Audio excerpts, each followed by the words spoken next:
Hello friends, welcome to SSC coaching centre. दोस्तों, गणित का बेहतरीन क्लास लेकर के आया हूं, पूरा वीडियो देखिएगा। चलिए स्टार्ट करते हैं। पहला प्रश्न है, यदि x minus one upon x बराबर 5 है तो x की पावर 4 प्लस 1 अपॉन एक्स की पावर 4 क्या होगा। देखिए, ये अलजेब्रा का प्रश्न है और मैं आपको इस तरीके की वीडियो पहले करा चुका हूं। जिन बच्चों ने नहीं देखा है, आप प्लेलिस्ट में जाकर के देखेंगे तो आपको पूरी जानकारी मिल जाएगी। किसी भी प्रश्न में आप अटकेंगे नहीं, सब कुछ अच्छे से समझाया गया है। जब यहां पे पावर 2 हो, 3 हो, 4 हो, 5 हो, 6 हो, सब कुछ सिखाया है। तो मैं उसी ट्रिक से कराने वाला हूं कि अब यहां पे क्या है, पावर 4 है। जब पावर 4 है तो इसे आप क्या कर सकते हैं, 2 और 2 में अलग अलग कर सकते हैं। भाई 2 गुने 2 4 होता है। आप 2 और 2 में इस पावर को अलग कर लिए। अब क्या है, x की पावर 2 मानेंगे आप, क्योंकि 4 को मैंने 2 भागों में कर लिया, 2 और 2। एक पावर 2 हो गई x की, अब एक पावर 2 हो गई। ठीक है, तो x की पावर आप 2 मानेंगे आप। अब जब x की पावर आप यहां 2 मानेंगे, x की पावर क्या मानेंगे आप, जब 2 मानेंगे, तो जब x की पावर 2 मानेंगे तो इस वाली संख्या का यहां पर ये जो संख्या इसका क्या करेंगे, पावर 2 कर देंगे। भाई 5 की पावर 2 25 हो जाएगा और 2 को ही इसमें जोड़ देंगे, कितना हो जाएगा, 27 हो जाएगा। ठीक है, ये कितना आ गया मेरा, 27 आ गया। फाइनल आंसर नहीं आया अभी। फाइनल क्यों नहीं आया, क्योंकि मेरे पास 1 2 अभी और बचा है ना, 1 2 अभी और बचा है। तो मेरे पास अब संख्या कौन सी आ गई, 27 आ गई। ठीक है, अब यहां की x की एक पावर तो हमने सॉल्व कर दी, x की अभी दूसरी पावर रह गई है 2। तो x की पावर जब 2 है, अब यहां पे संख्या 5 की जगह कौन सी आ गई, 27। तो इसकी भी पावर 2 करेंगे। अब फाइनल आंसर आएगा हमारा फाइनल, तो फाइनल आएगा तो माइनस में दे रखा है ये, तो मैं इसको क्या करूंगा, माइनस करूंगा, माइनस का 2 करूंगा। ठीक है, माइनस का 2। तो 27 की पावर 2 कितनी होती है, 729, और माइनस कर देंगे 2, आपका आंसर आ जाएगा 727। ये आपका आंसर हो गया, फाइनल आंसर। ठीक है, 727, सी ऑप्शन बिल्कुल सही। एक बार और समझ लीजिए, जब यहां पे पावर 4 थी तो मैंने 2 और 2 में अलग अलग कर लिया था। अलग कर लिया तो x की पावर 2 हो गई और ये भी x की पावर 2। तो एक x की पावर 2 को तो हमने पहले सॉल्व कर लिया, 27 आ गया, 27 आ गया। अब इस 5 से मतलब नहीं, क्योंकि 27 आ चुका है सॉल्व करने के बाद। अब जो दूसरी पावर बची है 2, तो उसकी पावर 2 करेंगे। अब माइनस यहां दे रखा तो माइनस करेंगे। ठीक है, क्लियर है सभी को। यहां माइनस का साइन था तो पहली बार में तो प्लस करना है, क्योंकि पहली पावर को सॉल्व करना है। दूसरे से हमारा फाइनल आंसर आएगा तो फाइनल आंसर में माइनस किया जाएगा। आंसर समझ में आया। अब देखेंगे अगला प्रश्न। अगला प्रश्न है, कोई मूलधन पर 3 साल में 8% की दर से और 2 साल में 9% की दर से उसके साधारण ब्याज का अंतर 96 रुपए है, तो मूलधन ज्ञात करें। देखिए, ये 3 साल की बात है और जो रेट दिया गया है 1 साल का। साधारण ब्याज का प्रश्न में प्रत्येक वर्ष में आपका जो रेट है वो समान रहता है। तो 1 साल का 8 है तो 3 साल का कितना हो जाएगा भैया, 24 हो जाएगा। ठीक है, जो रेट रहेगा 24। अब यहां पे 9% की दर है 2 साल में, तो 9 का 2 गुना कितना हो जाएगा, 9 दूनी 18 हो जाएगा। जो रेट है वो कितना हो जाएगा, 18%। अब इसका अंतर कर लो, ये 24% है, ये 18% है, तो अंतर कितना आ जाएगा प्रतिशत का, 6%।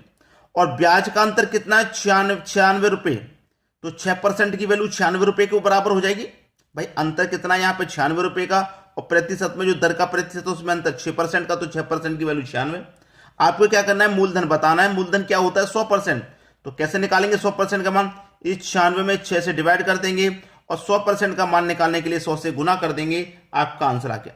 ठीक है, 6 से कटा लू, मैं 6 से कटा लूंगा, 6 कम 6, 3 बचेगा 36, 6 छिंग 36, 16 बार में गया, 16 एक कम 16 और 2 जीरो आ जाएंगे, मतलब 1600 आपके प्रश्न का आंसर हो जाएगा, 1600। ठीक है, पहला ऑप्शन बिल्कुल सही। अब देख लेंगे अगला प्रश्न।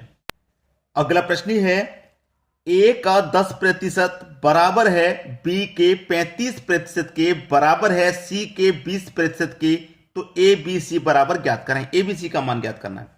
देखिए प्रश्न कह रहा है, ए का मतलब आप जानते हैं गुना, 10% बराबर है बी के का मतलब गुना 35% के बराबर है सी के का मतलब गुना 20% की।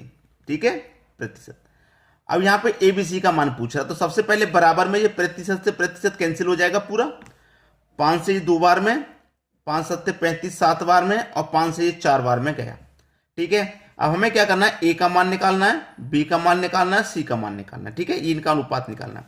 सबसे पहले ए का निकालेंगे तो भाई ए का जो रेशियो है वो 2, उसे हम छिपा लेंगे, इन दोनों का गुना कर देंगे तो 7 चौक 28, ए का आ गया 28। अब बी का निकालेंगे तो बी का छुपा लेंगे, इन दोनों का गुना करेंगे तो 4 दूने का 8।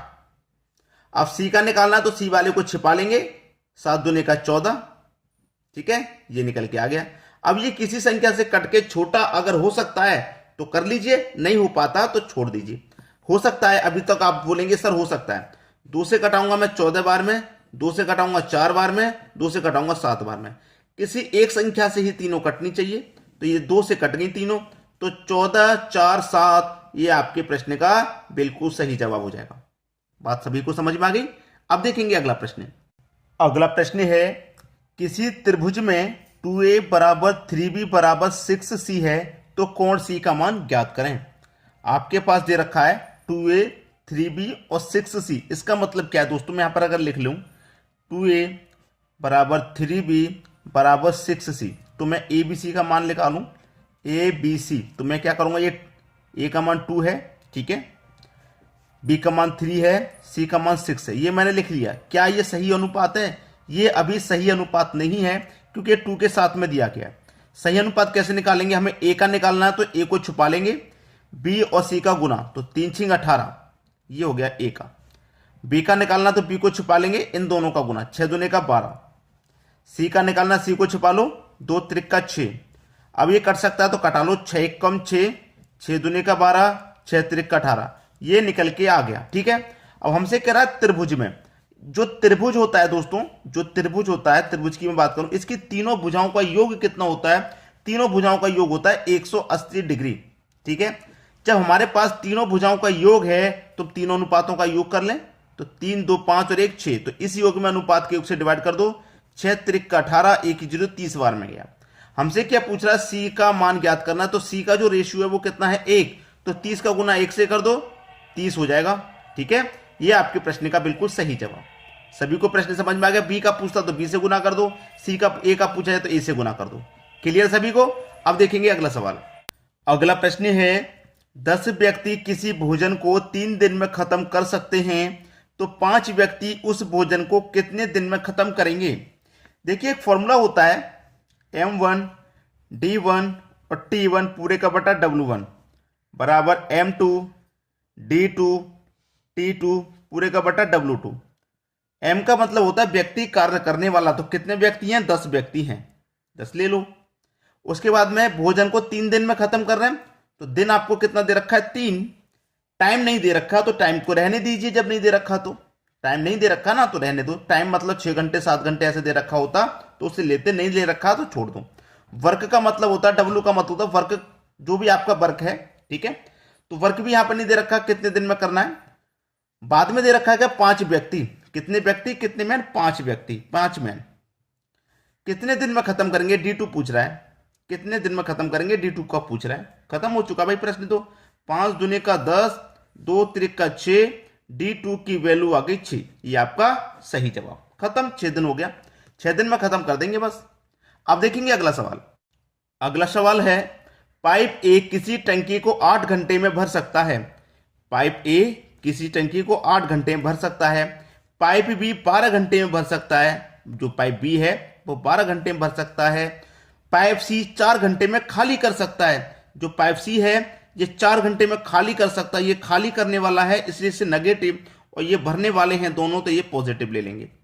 तीनों पाइप मिलाकर टंकी को कितने समय में खाली करेंगे? तीनों पाइप मिलकर, मतलब तीनों पाइपों को एक साथ चला देंगे, ठीक है, तब की बात है, टंकी कितने समय में खाली होगी। तो टंकी आपको ये नहीं पता अभी कितनी बड़ी है, कैसे मालूम होगा? आप तीनों का एलसीएम ले लो, 8 12 4 का एलसीएम कितना आ जाएगा? 24। 8 से 24 को कटाओ 3 बार में, 12 से 24 को कटाओ 2 बार में, 4 से 24 को कटाओ 6 बार में। ये 8 घंटे में भर रहा था, तो 1 घंटे में 3 भरेगा, तभी तो 8 घंटे में 24 भरेगा। तो ये इनका 1 घंटे का काम हो गया तीनों का। कितने का? 1 घंटे का। अब कह रहा है तीनों पाइपों को मिला दिया जाता है, मतलब तीनों पाइपों को चला दिया जाएगा। तो ये 1 घंटे में 3 भरेगा, ये 1 घंटे में 2 भरेगा, ये दोनों मिलकर 1 घंटे में कितना भर देंगे? 5। और ये अकेला 6 खाली कर रहा है, तो 1 घंटे में 5 भरा जाएगा, 6 खाली होगा, तो कितना खाली हो जाएगा भाई? 1 घंटे में 1 खाली हो रहा है, 1 घंटे में 1 खाली हो रहा है। टंकी 24 लीटर की है, 1 घंटे में एक खाली होगा तो 24 घंटे में पूरा 24 लीटर खाली हो जाएगा। 24 घंटे आपका सही जवाब। समझ में आया। अब देखेंगे अगला प्रश्न।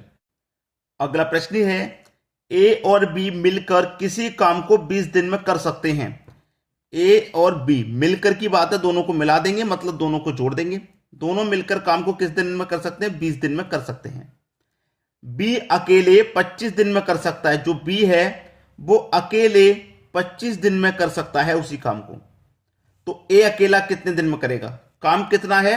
दोनों का एलसीएम ले लो, पता चल जाएगा। 20 25 का एलसीएम 100 आ जाएगा। 20 से कटाओ 5 बार में, 25 से कटाओ 4 बार में। ठीक है। अब देखिए ए और बी दोनों का एक दिन का काम 5 और बी का अकेले का एक दिन का काम 4। दोनों का 5, बी का कितना है? अकेले का 4। तो यहां भी बी का अकेले का 4 होगा और दोनों का मिला के 5 है तो ए का कितना होगा? 1 होगा। ए का कितना होगा? 1, तभी तो दोनों को मिला के 5 हो गया। अब कह रहा है कि ए अकेला कितने दिन में करेगा? काम कितना है? 100। टोटल काम 100 है। ए का कितना काम है एक दिन का? 1। कितना है भाई? 1 है ना। तो 100 को कितने दिन में कर लेगा? वो 100 दिन में कर लेगा। ये आपके प्रश्न का सही जवाब हो गया। अब देखेंगे अगला प्रश्न। अगला प्रश्न है किसी वस्तु पर 2 क्रमिक छूट 20% तथा 25% दी जाती है तो एकल छूट ज्ञात करें। अच्छा सवाल है। ए प्लस बी प्लस का ए बी बट्टे 100 बहुत बार मैंने आपको बताया है इन प्रश्नों के लिए। 2 छूट हो या 3 छूट हो इसी से निकलती हैं। पहली छूट 20 की, भाई छूट है ना तो माइनस में लेंगे। दूसरी छूट कितने की है भाई? दूसरी छूट 25 की, ये भी छूट है, ये भी आपका माइनस रहेगा और माइनस माइनस क्या हो जाता है? प्लस। ए आपका 20 है और बी आपका 25 है, बट्टे में कितना? 100। ठीक है। अब कटा लो 20 25 100, 5 25 25, 5 आ गया। माइनस का 20 और माइनस का 25 कितना हो गया? माइनस का 45 हो गया और प्लस का कितना है? 5। तो माइनस 45 में से प्लस का 5 घटाएंगे, माइनस का 40 आएगा। तो 40% की छूट है। यही आपके प्रश्न का सही जवाब। खत्म प्रश्न। आशा करता हूं जितने भी सवाल मैंने आपको कराए हैं आपको बहुत अच्छे समझ में आ गए होंगे और आप हमें कमेंट करके बताइएगा आपको ये वीडियो कैसा लगा। ठीक है दोस्तों, धन्यवाद।